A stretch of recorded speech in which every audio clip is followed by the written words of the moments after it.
So greetings to and welcome to the C3AI Digital Transformation Institute Colloquium. Our mission is to attract the world's leading scientists to join in a coordinated and innovative effort to advance the digital transformation of business, government, and society. As you can see, we have a wide range of partners. We have 8 institutions, academic institutions, and then 2 providing industry partners and high-performance computing support. This effort has been going on for a little bit more than a year at this point. Our colloquium series is available on YouTube, and you can see the past presentations as well as this one by going to this YouTube channel. The format of our colloquium is that we have a presentation that lasts about 40 minutes, and then there is a 15-minute Q&A, and you put your questions into the Q&A location, and you can put them in at any point during the seminar, and then we'll be answering the questions at the end of the seminar. You can upvote a question if you like it, and we'll answer as many questions as we can. Today's talk, as you can see, is on quantifying carbon credit over the US Midwestern cropland using AI-based data model fusion. And our speaker is my colleague, Kaiyu Guan. He is the Blue Waters Professor at the University of Illinois Urbana-Champaign. He received his PhD at Princeton. He was a postdoc at Stanford, and he's now at Illinois. So that makes him affiliated with 3 of our partner institutions. His research group uses satellite data, computational models, fieldwork, and artificial intelligence to address how climate and human practices affect crop productivity, water resource availability, and ecosystem functioning. And we know these are very important issues right now facing the globe. He's published over 100 papers in leading journals, and he has had 15 federal grants that he's led from NASA, NSF, DOA, and USDA. He's the recipient of an NSF Career Award, the NASA New Investigator Award, the AGU Early Career Award in Global Environmental Change, and he was a Blavatnik National Award for Young Scientist finalists. So with this, I'm going to turn the talk over to our speaker, and thank you for joining us. Kaiyu. Thanks, Tandy, for the great introduction. And hello, everybody. And it's a great honor to join this season's C3AI talk, and along with some other great speakers. And then just before I start the talk and just tell I'm affiliated with multiple units of the campus, but particularly I want to mention the new center that I just started called Agro-Ecosystem Sustainability Center in the University of IC Institute of Illinois. And then so hopefully I can have time to talk a little bit more, but then today's talk, I really want to go over some of the work that we've been working on, and then also appreciate the C3AI has given us some fundings to continue some actual effort in this area. So, all the work is not possibly being done without broad collaborations with a group of collaborators, my student, my postdoc, my scientists, and then so really appreciate everybody's effort. Couldn't acknowledge every individual, but it's a long list, and all the funding agencies and C3AI including.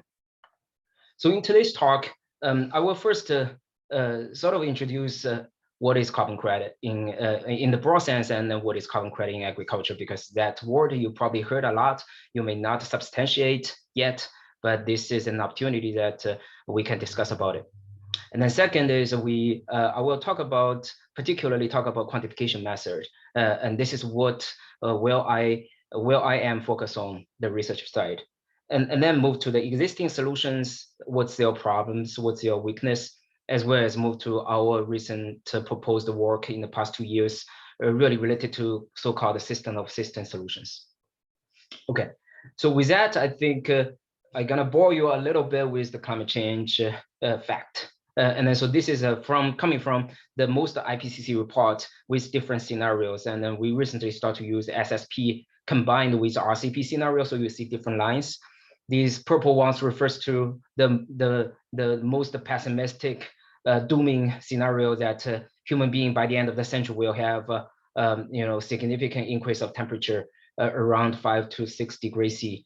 And then the most optimistic one of the scenario allow us to keep the global warming by the end of the century within 2 degrees C, or even 1.5 degrees C. And then so there's a wide range of the scenarios, and then where we are right now is really kind of uncertain which trajectory we are going to. We're probably mostly in the middle at this moment, but then the effort needs to be done. There's a lot of effort that should be done. One of the obvious one is so-called climate change mitigation. In other words, that we mitigate the climate change by taking more of the atmospheric CO2 back from the atmosphere to other places, store that safely. And then this pretty much trigger so-called carbon credit or carbon footprint concept. And then so a lot of the companies, especially these companies who are heavy emitter of the CO2, and then they don't have particular way to reduce their emission. They tend to look for places to buy carbon credit to offset their own emission. And so this is where carbon credits start to become a thing, because all these companies feel the stress and pressure from government, from consumers to become more carbon neutral or reduce your carbon footprint. And then so this sort of making the carbon credit emerging as an emerging thing. However, there's also controversy, a lot of controversy or controversial discussions about carbon credit. The most famous one that I have seen is from the scientist John Foley, that I really respect. What John said, what Jonathan said is, the carbon offset or carbon credit, if you not properly use them, then this gonna actually have a bad impact, because you basically provide a passport for emitters to pass. And this should not be the case, because the ultimate way to reduce climate change is to really reduce the emission. So carbon offset should not replace emission. And then he made a very strong point, and I fully agree with that. But here, I don't want to go into these real controversial discussion or even somewhat political discussion. I want to step back and then think from the scientific perspective about how we think about this question, especially when people start to think about, hey, I want to actually know if I'm doing certain practice in the farm, in my particular field, doing farming practice. Will that yield some carbon credit? How to justify that, how to quantify that? And I believe this is deeply needed, because it's not only served for the carbon credit market, but it's also needed for any government program. If you want to promote some conservation practice, if you want to do a better job of knowing like certain management practice, if widely adopted, what's the outcome of that? And then all of this require you to quantify at the field scale the carbon outcomes. And then so I think this is what I think the scientific perspective, and also my perspective to take on this is the remove the political aspect and other aspect, but focus on the science part, because it's very badly needed. We really need to solve this problem. If we want to think about a way to build a robust and trustworthy, transparent carbon credit, the science is not there yet. We really need to build that. And then so this is where I started my problem, and then get the rest of the stuff builds up on that. And then so a little bit more about the carbon credit. There are currently government carbon credit called compliance carbon credit market, or there's also voluntary market. Voluntary market currently is much smaller, but it grows very fast. And then in many cases, what you're hearing about carbon credit, in most cases, especially in the recent discussion about agriculture carbon credit, they refers to the voluntary market. And then also the procedure of having carbon credit is sort of going in this way. People start to first develop a project to say what should be done, and then what should be done, what should be changed for example, a certain practice in a field. And then you do that over a period of time, you generate some credits, you make sure these credits has been verified by some standards or protocols. And then you have some brokers to really collect these credits and then sell to the market, voluntary market, where, for example, companies who want to get carbon credit in the voluntary market will buy this with the brokers in the aggregated form of the credits, and then these companies can get these credits, buy these credits, and then in return, these project initiator or the project developer, in our context, primarily farmers, if they made some changes, they get some compensation. And then so there's ways, thinking about avoidance reduction, basically reduce the carbon, as well as you essentially remove the carbon, or in many cases, people call the sequestration in their name. And then so if both can be quantified, they can, and then verified, they can be both treated as credit. And so, let's bring back to the agricultural context. This is have been widely discussed about the soil organic carbon change. In our landscape, I would say huge land mass in the planet is covered by both crops as well as the grassland for grazing. However, also in the humanitarian history, or civilization, we actually see the expansion of the cropland and the grazing land that really reduce the soil organic carbon over the time. And that's a complicated process, but most of the cases, essentially, when you grow crops, when you raise animals, you actually take the carbon out from the field, from the soil, and then use them to grow the crop, or grow the plants for grazing. And then that process especially has been speed up in the recent decade, recent century, because the industrialization of the humanity that really start to intensify the use of the resources, including land, including the nutrients in the soil. And then so this caused a significant loss of the soil organic carbon. And then also at the same time, people have been talking about making sure the agriculture could be part of the agriculture climate change mitigation solution. And this is where we start to look at some of the actions that we can really use or adopt to reduce the carbon emission as well as the soil carbon sequestration. And this is not a comprehensive list. This is just a recent paper published in Nature Sustainability that listed a few solutions that are relevant for agriculture, but agriculture has more broader ones that has a longer list. But from here, you can actually see some of the solutions. For example, biochar, cover crop has been mentioned. If you are thinking about wetland and the reforestation or agroforestry, those are also potentially can actually bring more carbon to the land. And then this is a recent metadata analysis published in Global Change Biology that really looking at a few major practices, including agroforestry, cover crop and tillage. And you will see that in these different practices, they assess a lot of publications, a lot of the measurements, and try to understand the carbon implication for both CO2, primarily that's the soil carbon sequestration part, as well as N2O, which is one of the major agriculture greenhouse gas emission. And then so you get these ideas, and then this has been widely discussed and studied in this area. And then so when we are talking about agriculture carbon credit, we usually bring, this is true, what I'm showing here is true for any carbon credit discussion. High quality carbon credit really require these following aspects: and additionality, verification, permanence, measurable, weight leakage. I probably couldn't go into all the details, but I will just choose three main ones that go into a little bit detail. What does it mean by additionality? Additionality means that people are not doing that before, and then you start to do that. You make a change in your management practice, and you start to say this is an additional activity. And then if you do make that change, after that change, you generate some carbon credits. You generate some extra carbon. For example, you did cover crop, and then over the next 10 years, you keep doing cover crop, and you're not doing cover crop before.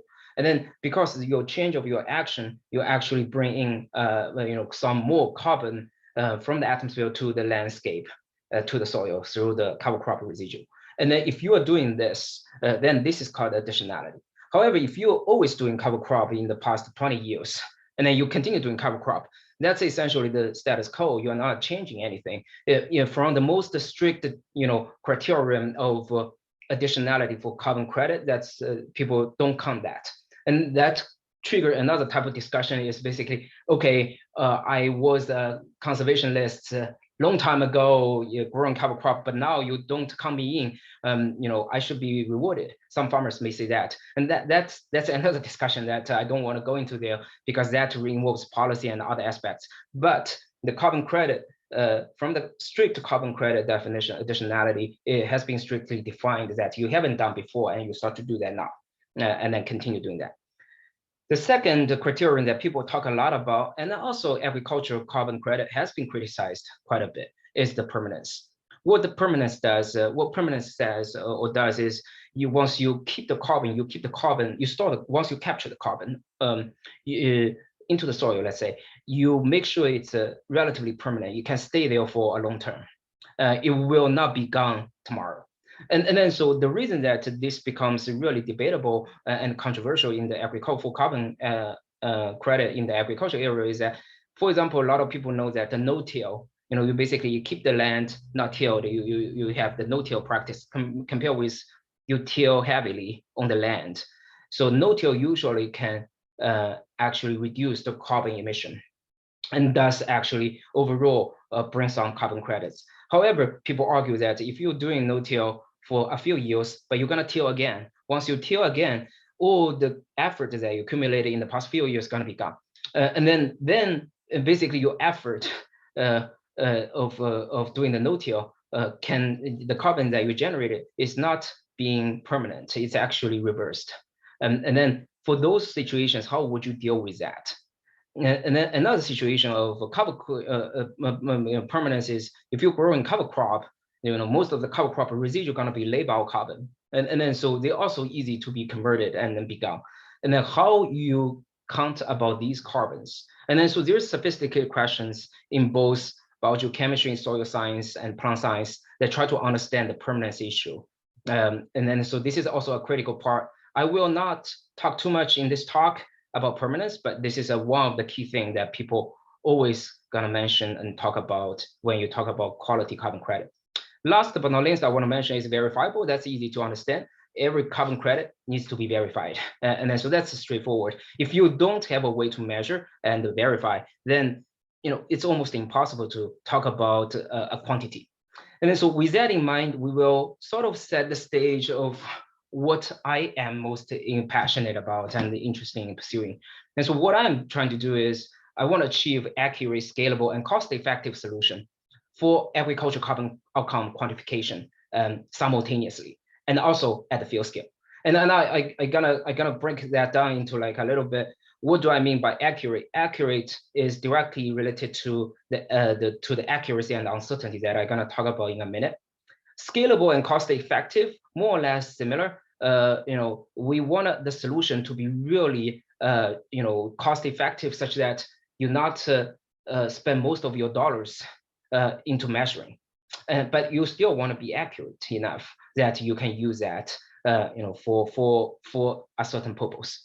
And then everything, I believe, needs to happen at the field scale, because if most fields that hope to get enrolled into the carbon credit programs, they always want to make sure it's quantified at a field scale, and then you directly treat that as the basic unit, not at the aggregated scale.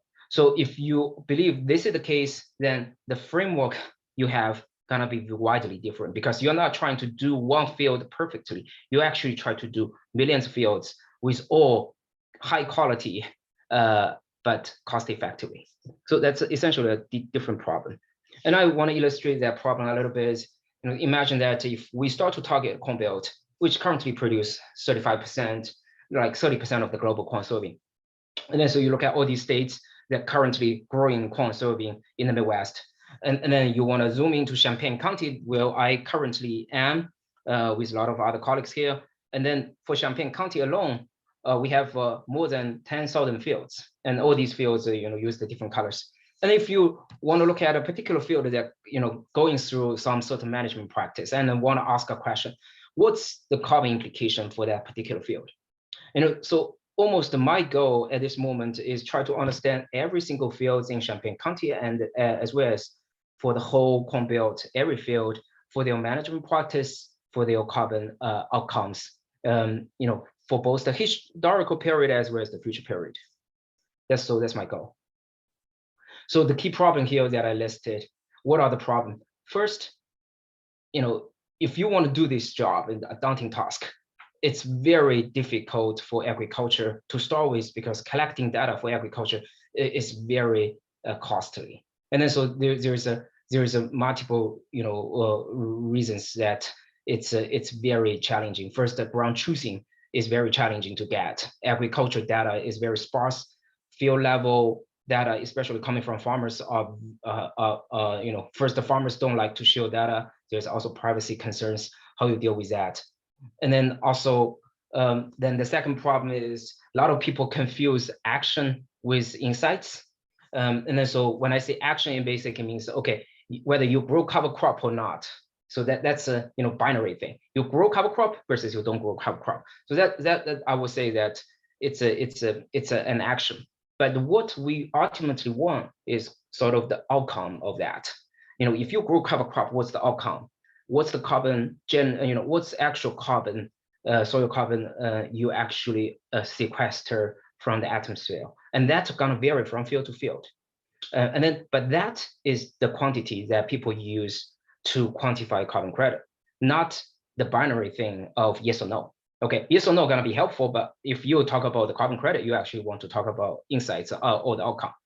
And then so that poses a much larger question, like you not only need to know whether farmers has done this or not, you actually want to know, okay, if you did this, if you grow cover crop in this field, what will be the implication of that? What will be the outcome of that?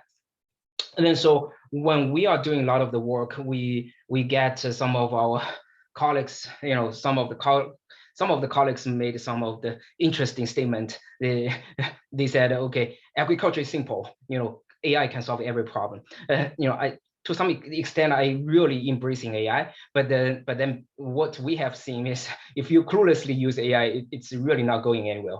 But the possible way is to really leverage AI, but you use that in the way that deeply embedded in the domain science. You have to understand the domain very deeply, and then how you bring the AI into this to really speed up or revolutionize some of the results. So AI is very important, but how you use that is an art. And then last but not least, the scaling problem. It's really, really a fascinating problem for me. I think how you do that at one field to millions of fields. We get used to do one field in a perfect, accurate, very accurate way. But how do you go there from one field to millions of fields? It's really a big problem. So the next few slides are going to start to really get into some of this and show what's going on. Okay, and then so to start with, I talk about the accuracy, and then accuracy in the carbon sort of credit perspective or quantification perspective is really related to the uncertainty. If you have three methods that I'm showing here, A, B, C, they will give you the same number, but three methods have different uncertainty. Method A has much smaller uncertainty. Method C has much larger uncertainty. If it's from the perfect carbon credit world, then it will say that method C, because you have much larger uncertainty, you're gonna have a bigger discount of your credits. And then method A has smaller uncertainty, so you have smaller discount. Even three methods give the same number, but ultimately what you've been really taken into account for the carbon credit gonna be different. And then so this is where the uncertainty really kick in. And then so if you are looking at this diagram, x-axis shows the accuracy, y-axis shows the cost. You know that a lot of the existing models, they are very cheap to use, very easy to use to a certain extent, but their accuracy is really low. And then you talk about soil sampling, which is a really high cost end, but also accurate, but these are too costly that make it scalable. And we are really looking at the quadrant on the bottom right, that we hope to have a sufficient accuracy, but cost wise low enough to allow us to scale. And so this is where we really want to focus on. And it's not an easy task. But before we even go there, I want to talk a little bit of soil sampling, because this is an interesting problem. A lot of people come to us say, okay, soil sampling is going to solve all the problems for carbon credit. Is that true? Not only it's expensive, but because some other reasons make the soil sampling not capable to become a way to quantify soil carbon credit. And I'm going to explain that in a minute. we start with simple ones. Soil sample gonna be really expensive. So this is what we did in one of our sites that we use a Getting probe, drill the hole into 1 meter and get one soil core, and then being able to really measure a field, and then detect the meaningful change. What we are talking about is the meaningful change of the credit. You will see that's the y-axis. That's the minimum detectable change of the soil organic carbon. The y-axis shows you the sample, and then different lines give you the sampling area. 0.1 square kilometer is about 25 acres. So if you want to do 25 acres, you want to reach to 10% minimum detection, detectable change. You need to have 200 samples. But for most of the fields that for soil organic carbon change, most of the fields has less than 0.5, or let's say 1%. 2% very real. Very few fields can have the relatively 2% difference. So you start to think about this question: is one field needs to stay there for maybe 10 years that you can start to detect 10% change, and then 10% change require 200 samples for a 25 acre. So that's the rule of the thumb, that what kind of the number you get, and so this is a soil sampling. We believe it's very expensive effort. But more importantly, when I talk about carbon credit, it's this problem.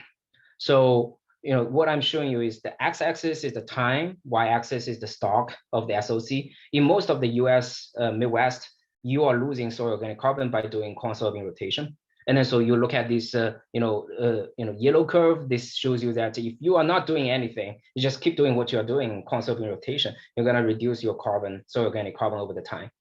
Now, if you start to do cover crop, which is we show that in a scenario in green, if you do cover crop, you start to reduce less, but still it's going to be very challenging for a lot of the Midwest farmland to reverse the sign of change. So in other words, if you're growing cover crop in your landscape, you are only just make the soil organic carbon reduction slower. You are not really reverse the sign.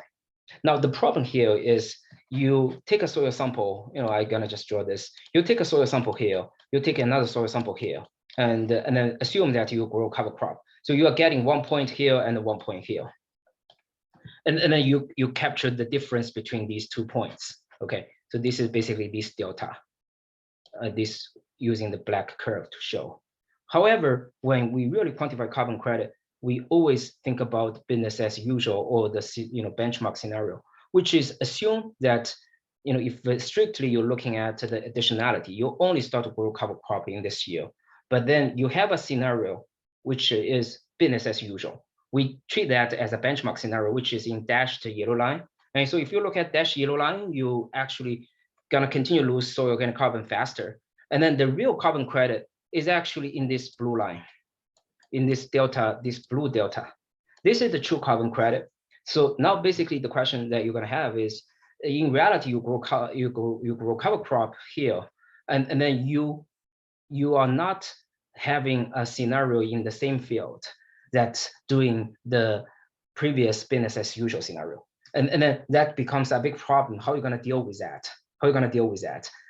Because soil sample does not really give you that number. Unless you have a parallel universe, you say, okay, in that parallel universe, you let the practice be as just business as usual. But in my reality world, I have this real cover crop growth, and then I compare parallel universe and then real world difference. Of course, in the scientific fiction, you can do that. In reality, you couldn't. So soil sampling, if you purely rely on soil sampling, it's going to be a very challenging problem because the baseline is not set. The counterfactual condition is not there. And then so now you also hear models. I have a lot of things to talk about model because I have so many models and be played with that. But a lot of the models that have these problems is you got to have the necessary processes to simulate a process that matters. So in other words, if you want to care about photosynthesis, and then you actually not explicitly model photosynthesis, then that's not the model you should use to study photosynthesis. If you study soil carbon or the whole carbon cycle, and then that model doesn't have the necessary soil carbon processes embedded, then that model is basically out for doing that job. And then so the model needs to have the necessary process. So that's easy to understand. I think most of the scientists gonna agree with me. Though most of the scientists still will use their own model because that's a tendency that scientists gonna believe their own model, even there is a problems. Another issue that I think the biggest problem of all the models is, let's assume your model has the right process, but very few models actually being constrained. And then this is the biggest problem that I see in this case. I use this analogy. So basically, you have the dashboard in the cockpit in the pilot's location in the airplane. So you have, think about this. Model is the same thing. You have a lot of knobs to tune, and then each knob essentially is parameters or initial conditions inside the model. And then so you have these knobs to tune. But then if you don't tune these knobs, you just assume generic way, then your model won't work as what you see, especially when you look at the field scale accuracy, accurate stuff. It's impossible. It's impossible. And then so this is the biggest problem. I'm gonna talk about this in a little bit detail, because first you have to constrain. And so where are the observations? You have to have the observation to constrain this at the field scale. Second is how you do that in a very cost-effective way. Like you can do one single Bayesian inference or data simulation at a point. No problem, everybody can do that now. It's very easy. However, could you afford to do that for millions of fields, for tens of thousands of scenarios for all the fields? You couldn't, because it's expensive, very expensive. Bayesian inference, very expensive. Data simulation, very expensive. How are you gonna really achieve that goal? Okay, so I'm gonna go into more detail. So this basically try to plant the seed of that. So I probably won't go into more details, but this is an example of tillage practice. If you think about tillage, you thought about tillage is simple, but tillage, if you think about tillage, you want to associate that with the soil organic carbon change, crop yield. It's very complicated process. These processes are nonlinear. It's connected with chain by chain. How you really, make sure each step is right. Clearly, AI can help, but AI cannot provide all the solutions. It's a no-brainer here. If I'm showing you the linkage here, and then another thing that I want to say is, from our study, if you are not constraining your model, you just use your default parameters, you run the model, your model gonna actually be really off. Compared with you use observations at the field scale, you actually can constrain the model in a much significant way. So this is an example that's why we need to constrain, because these all related to the uncertainty. On the right side, it's much smaller uncertainty. On the right side, it's huge uncertainty for the carbon credit quantification. So now I come into this framework. I'm going to talk about that. So the frameworks that I'm proposing is essentially based on how we monitor and model at every single field, in terms of not only carbon, but also nutrients, water, holistically. And that holistic framework of integrating model and monitoring is really the key. And then so I listed these 4 steps. I'm going to go step by step. First to give you an overview of what is system of system, what do I mean? And then second is we will talk about how we solve the problems of collecting sort of the ground truth in a scalable way. And we will talk about that. Third part is how we do that to scale up to every field in the observation side. And the last but not least, I will talk about briefly about what we are currently solve for the modeling side, how we achieve the scalability, do the same thing for millions of fields, how we do that without losing accuracy, but also cost effective. So we will start with the first one, system of the system framework. So when I talk about system of the system framework, and this is a paper that I collaborate with Zhenong Jing from Minnesota, and then a bunch of scientists in this area. So what we are claiming or suggesting is, if you want to understand the field level outcome, you got to have field level information to start with, because that's a prerequisite of that. And if you want to know field level information, you actually need to, we summarize into 3 types of information: crop, management, and environment.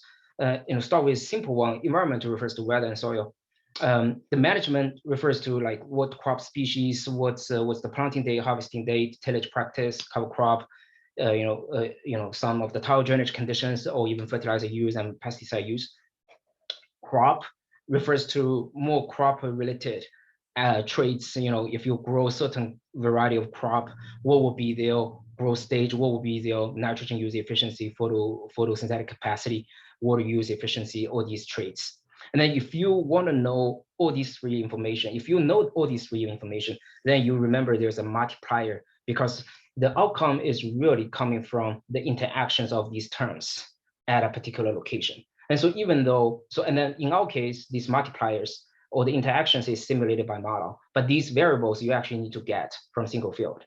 And when I mean single field, I mean single field in a region, basically for every field in this area. If you can get this information, you can start to be able to tackle some of the problem at a single field. And then so a framework like this, and then this is what we mean by system of the system solutions. We essentially believe that you have to collect a lot of the information from the sensing technology. And then particularly we are talking about remote sensing from the airborne, from the satellite, and possibly from some of the IoT sensors and the on-ground sensors. We won't exclude them, but satellite and airborne usually gets you to scale up stage. And then you also, so essentially you use sensing technology to get localized observation. And then you are trying to use the models to integrate with observations. And then when you're integrating them together, you try to make them really cost effective. How you really achieve that? So essentially, and then in this process, you are not only rely on model, you are not only rely on sensor, because if you only use them in a single way or isolated way, you will not, solve the problem. You have to use them collectively. You have to use them collectively in a smart way. And then so just go into a little bit detail about sensing of ground truthing collection.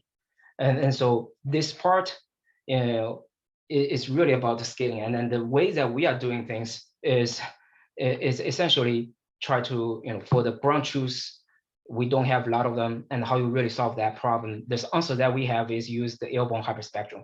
So it's two things all come together. So first, it's hyperspectrum. What does hyperspectrum mean? Hyperspectrum means that for the wavelengths, you actually have very tiny wavelengths over the whole spectrum. In traditional case, most satellite remote sensing or sensors only have 5-band, 4-band, maybe 6-band, but the hyperspectrum cover the range from visible to near infrared to shortwave infrared. We have a continuous range, and then we have 400 bands, for example. And then so all these hyperspectrum actually provide very great details, allow you to measure chemical traits of both crops and soils. But also another component that I want to emphasize is airborne, because if you have airborne, you actually have the ability to scale up as the intermediate stage. So what we are proposing is we have very detailed ground truth that has to be there. It's if you remove that, it's impossible to achieve the rest of the goal. But instead of directly scale this up to the satellite, we have this intermediate scale sensing using airborne hyperspectrum, such that we use airborne hyperspectrum. Hyperspectrum is sophisticated enough to replace some of the ground truth or reach to the similar accuracy of the ground truth that you collect really on the ground. But then because of the airplane, you can actually cover a huge area as a sampler instead of only at a single location like traditional agricultural ground truthing. And by doing so, you achieve much more labels from the computer science perspective. So you need a lot of labels to really make AI work. And then this airborne hyperspectrum enables that label generation without doing all these tedious ground truthing. But ground truth is still important. You need that, but you just use the intermediate sensing to scale that up. And then ultimately, because you generate a lot of the labels, you start to be able to really talk about scale up using the satellite. So I'm gonna use a few examples to illustrate this idea particularly. So we have a sensor, with the local vendors that we have been flight and build a extensive pipeline, automatic pipeline, such that every flight for a few hours, airplane hyperspectral gonna generate about 10 terabyte of data, and then we build a pipeline in the supercomputing system that allow us to consume all these data in a day, in a few hours actually. Once you upload the data, we build this pipeline. And then so once you build this pipeline, what you do is you capture leaf level measurements from the hyperspectrum on the ground, but then you actually can scale that up, expand the ground truth using the airborne hyperspectrum. And then ultimately you can scale that up to the satellite scale. Now, of course, you see this, the R square will drop a little bit, but then if you directly use leaf level measurement to scale to the satellite scale, your R square is about around 0.2, 0.3. And then if you have this intermediate scale, you actually keep most of the variability. It's around 0.72. And then so the accuracy that we reach, we believe it's really good enough for actionable insights that you want to have. And then another aspect is tillage practice. We actually has the ability to capture a lot of the image from both on the ground and the satellite, and from ground and airborne, and then tease out the residual cover and the soil cover using computer vision, and then scale that up to the satellite scale that ultimately we can map out tillage everywhere. And then so these, so now I move to the next part. So if you have a lot of the observation on the ground from airborne, from ground, and then you do need to scale that up to everywhere. So this is the next step is to really try to work with the satellite data. So the satellite part, just show you some of the efforts that we've been working on. For example, this is an effort that working with another computer science professor, Jim Penn, is we do have the problems of different public satellite data that some of them are really high resolution but low frequency, some of them very low frequency and high resolution. And then so you want a data set that has both high resolution and high frequency without data gaps and without being affected by cloud. And then so to achieve that, what we have developed is really an algorithm called STEEL that allows us to integrating different public satellite data, fuse them using some computer vision way and computer algorithm way to generating this work. And then Yunan and Jen are the major contributor for the work that enable this, I would say, revolutionary algorithm. So we are using supercomputers to apply these algorithms to every cropland now in the US. So we covered about 95 of all the cropland in the US in the past 20 years for this type of the fusion effort. Every field you want to look at, we already have a database that go back to 2000 till today. We know the trajectory of the major spectral bands at the resolution of 30-meter resolution. And then so this is really empowered because we have the fusion algorithm, we have supercomputers to allow scale up. And then the next is really the advanced computer vision algorithm that allow us to delineate individual fields and such that we can peel this information from the satellite, delineate with individual fields such that we know every single field. Our individual unit for modeling and monitoring is really not at a pixel, we are at a field scale. So some of these technology really enable this possibility.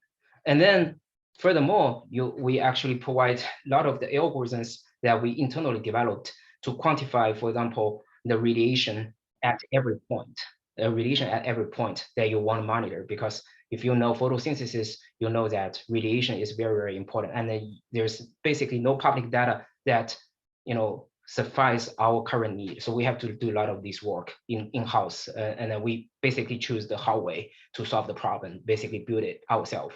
And then once you've done that, I think the strength is very obvious, is we are doing something really unprecedented. And then another aspect, for example, photosynthesis, because we have fusion data, we have radiation data, we use sophisticated models, and we have broad ground truthing, we actually start to be able to really map out every single field's photosynthesis of real time. For all the cropland, we actually generate the whole US map.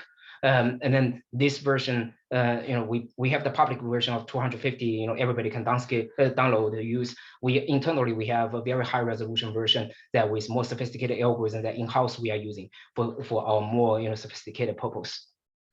And then, another thing that people may be interested for water, we actually have a water product, evapotranspiration, basically that's the crop water use. That you also, again, we integrating all these different streams of data from STEEL fusion, from radiation, from the sophisticated algorithm of the domain science to bring everything together to generate every field's water use. And then so basically this is the third part, that you have a lot of information, you actually ground truth to airborne, use airborne to intermediate scale, and then use satellite to ultimately scale to every field. And now what's next? So when you have all this information, you're going to do data model fusion. And then how you're going to do that? So this framework, I already talked about that. But if you have all this localized observation, you got to have some way to fuse them or integrate them with the model to infer what's below ground that satellite may not be able to sense. And we use a model called ecosys. I will not bore you for the details, but this is the most sophisticated model that I have ever used. I used the COM, I'm familiar with DayCent, Epson. I used Epson. I'm familiar with DSAT, all these agronomy model and the Earth system model. But I settled on ecosys because it's really the most sophisticated one. I still believe that's the case. This is an extremely difficult model to use. Our team has about 5 people working on this for the 4 years. We just start to have our first round of paper published, but it takes like 4 years to have the first 4 papers coming out at the same time almost. But then in particularly, we have a work that really apply this model, apply all these to the flux tower data, which is the gold standard data that we try to benchmark our carbon calculation across all these sites. And then, like I said before, the problem is it's extremely computationally expensive. If you want to have a single field, you want to do the traditional Bayesian inference or data assimilation, it's computationally impossible to do. And then for millions of fields, it's just impossible to do. And then the way that we just address these problems is what we believe is we still don't want to sacrifice the model's capability in terms of explaining the process. But what we have done is we really think about how to speed up running the model without sacrificing the model accuracy and then process. So we built surrogate model to really allow the model to run very fast in GPU. And then because of that step, what we have done is we built a surrogate model. We actually allow GPU, a particular algorithm optimization algorithm in GPU to optimize our surrogate model in the GPU space. And then that process really speed up the calculation. So when we achieve these accuracy, one is the model simulated, one is one is the process model simulated, one is our surrogate AI model based. We actually can find the performance is very limited difference, and then we are able to run at from the CPU side to the GPU side with almost 100,000 times efficiency increased. So if we now want to continue, integrating a single field's observation from a single field, traditionally we use data simulation or Bayesian inference that, a very thorough data, calibration approach in a CPU usually takes 3 days. But now, because of our current approach, we can do that in GPU for 3 seconds. We'll not go into details, but the papers is currently, we are currently writing the paper, so I skip all the technical details. But this, I believe this is a really revolutionary. So because now you start to think about this in your mind. This is every single field, the carbon input, the crop yield, what's below ground by integrating observations and then below ground processes. And then you start to think about you actually can achieve carbon credit for every well in a very cost-effective way. And some of these technology has been licensed to startups that are involved called Habitia. Previous name is Spring Universe, but the Habitia is currently functioning to really work with some partners in this area. And then Habitia also is the partner with some of my ARPA effort as the technology to market partner. And then so take home message, the last 2 slides, don't want to bore you much, but I think carbon credit, if you remove all these sort of controversial part, I think it's a very important scientific problem. From the scientific perspective, we want to understand that. We want to really think about how to solve this problem, and I believe system of system solution is the most viable way in the near term. And then you have to think about how you're integrating different sensing and monitoring together to generate cost-effective and scalable solution. And then so thanks, last but not least, we are recruiting. So if you are graduating, you are looking for postdoc positions, and then we are actually recruiting people, and let us know. And then we have other faculty members in our Agro-Ecosystem Sustainability Center that also taking new students and postdocs. So please reach us. And if you want to work with these problems, especially interested in agriculture. Thanks. Hey, great talk, Kaiyu. We actually already have 2 questions in the Q&A, and I'll read the first one aloud. It's Stefano Bettozzi from Berkeley. I'm interested in the possibility of increasing harvesting and use or storage of lumber. Do forests, as they regenerate, consume more CO2 than forests that are left alone? With global warming and an increase in forest fires, it seems as though we are wasting so much stored carbon in our burning forests. Okay, so good that my PhD is in forest, so I can still answer this question.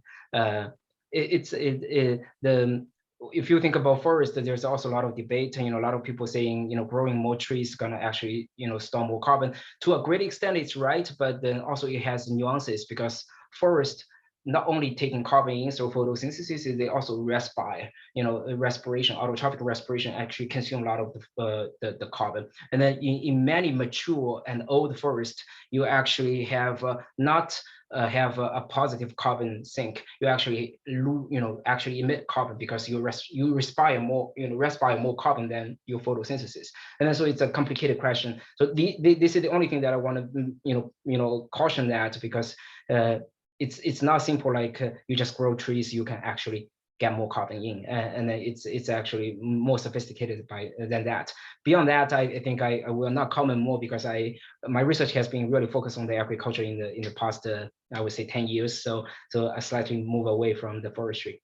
But the principle is still the same. The solution that we developed, I deeply believe they can translate it to forestry. Just because forestry probably has a longer cycle, agriculture is annual cycle. So you have a very fast, relatively fast pace compared with forestry. Forestry is like 20 years is sort of the 20 years or even 30 years is sort of the cycle you look at for timber industry. So I will leave the expert to talk more about the forestry part. Okay, great. The next question from Saurabh Amin.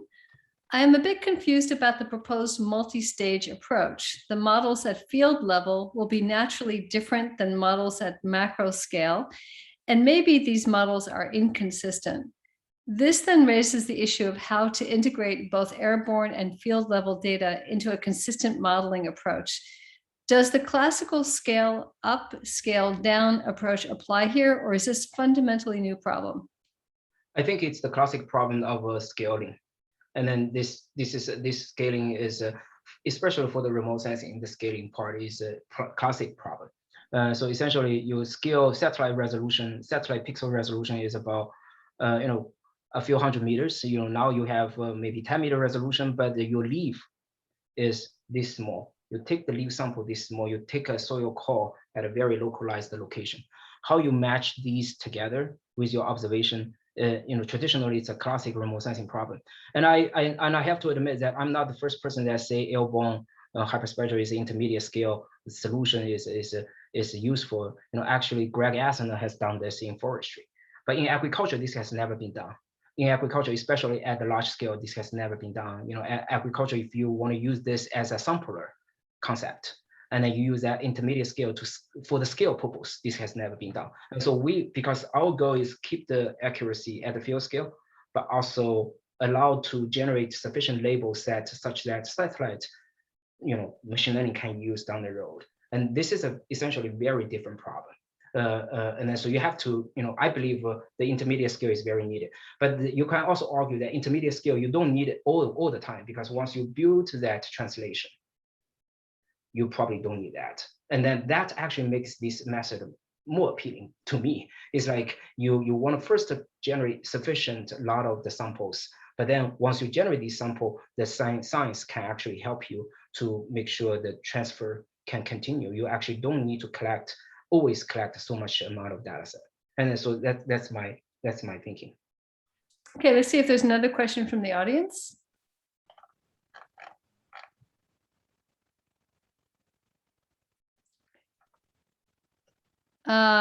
You're just getting thanks for your answers. Okay, so I'll ask a question and maybe then someone will have another question. So one of the things I was really struck with is how you really needed to integrate what you understand about the domain problem into the AI. And so do you have any general thoughts about the challenges here, the techniques that work, the future of this kind of integration, and just whatever your thoughts are about how to do this well? It is a big question that I previously asked Tandy herself, and then we just get into discussion. I had some great experience working with some of my CS colleagues.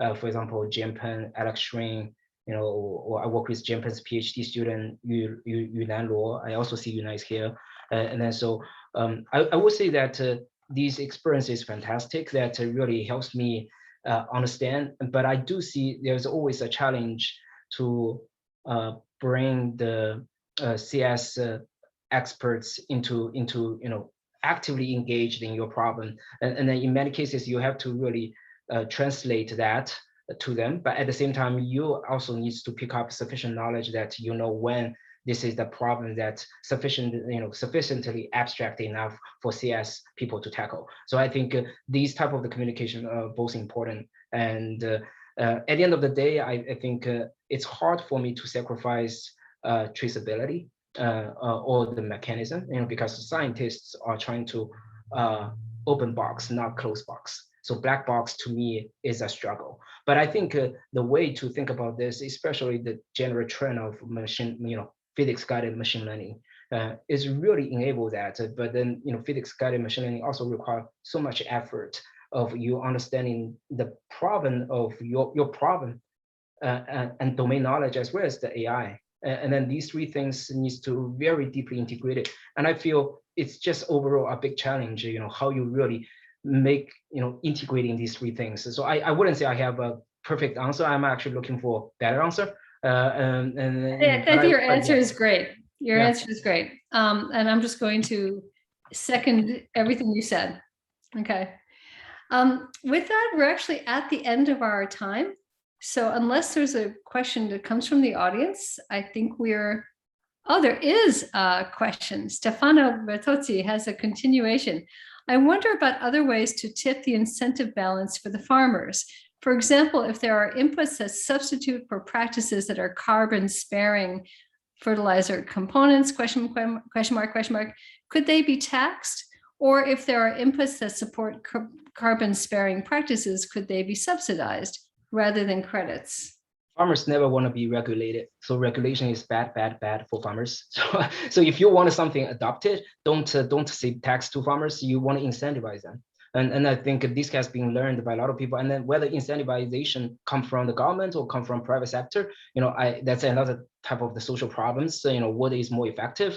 What we sort of envisioning actually is, if you at some point have a way to not only have a GMO label on your food, on your produce, you actually have a water label or carbon label on your product. If we are doing that, then probably consumers has a choice. They can decide to buy, and they if they want to go for the more low carbon or low water footprint products, they pay more, and that's their willingness, and this money channel back to farmers. And I sometimes feel excited about my research is I believe besides mitigate climate change, this labeling thing, if the technology of what I'm working on really work, can really enable that possibility. And so I think this is some other conversations that we can talk. It's a long. It could be a long conversation. Okay, wonderful. Well, thank you so much. Okay, and with that, this is the end of our hour, and I thank the audience for coming, and thank Kaiyu so much for this really fun presentation. Appreciate that. Okay. Thanks everybody's attention. I see a lot of famous, familiar name, friends and mentors and colleagues, and really appreciate you come too.